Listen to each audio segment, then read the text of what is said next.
欢迎来到查理·蒙格智慧30天挑战。今天是第11天，我们继续探讨第2周的主题：逆向思维与避开愚蠢。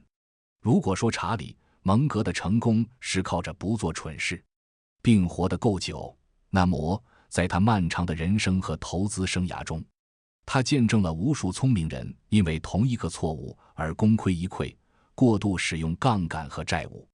蒙格从不相信快速致富，他给出的秘诀从来都是别急，先学会不穷。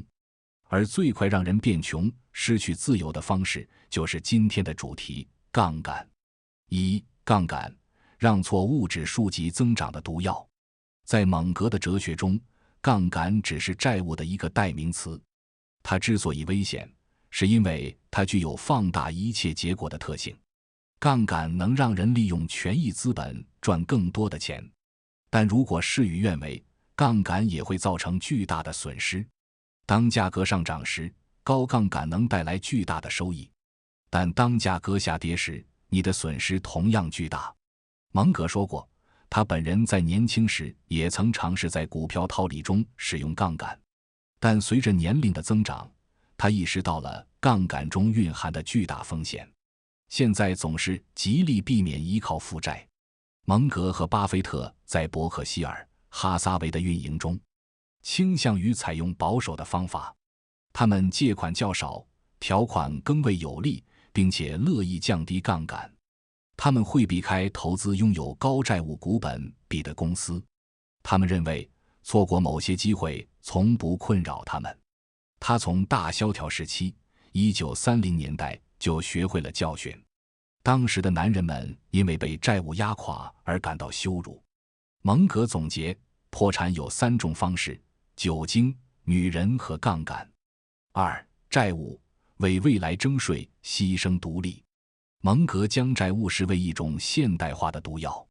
债务最糟糕的地方在于，它披着华丽的外衣出现，告诉你你值得拥有。然而，债务的本质是奴役。一旦你欠债，你就不自由。你欠的越多，你拥有的越少，包括你的内心安宁。那些背负债务的人，不是为自己工作，而是在为银行打工。他们每天早起工作是为了偿还昨天的冲动。蒙格称这种行为是给未来征税。他批评当今世界的美联储、联邦储备银行鼓励银行和抵押公司放松信贷条件，使消费者更容易借钱，结果创造了经济泡沫。此外，杠杆和嫉妒是致命的混合体。人们看到别人赚钱，为了攀比，会不停地提高杠杆水平。例如，华尔街投资银行家为了更高的奖金，会不断提高杠杆，直到公司破产，如雷曼兄弟，其债务是股本的30倍。3. 避开复杂性，金融巫术的陷阱。蒙格的避蠢哲学也是用于他对复杂金融产品的厌恶。他强烈批评现代金融机构和其使用的工具。他指出，金融机构的管理层有很大的动机去加大杠杆，进行高额投机交易。如果赌输了，数十亿美元的损失由股东和存款者承担。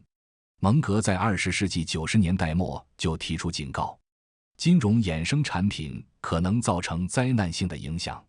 他将衍生品称为金融式的大规模杀伤武器，认为这是一个充满巫术的领域。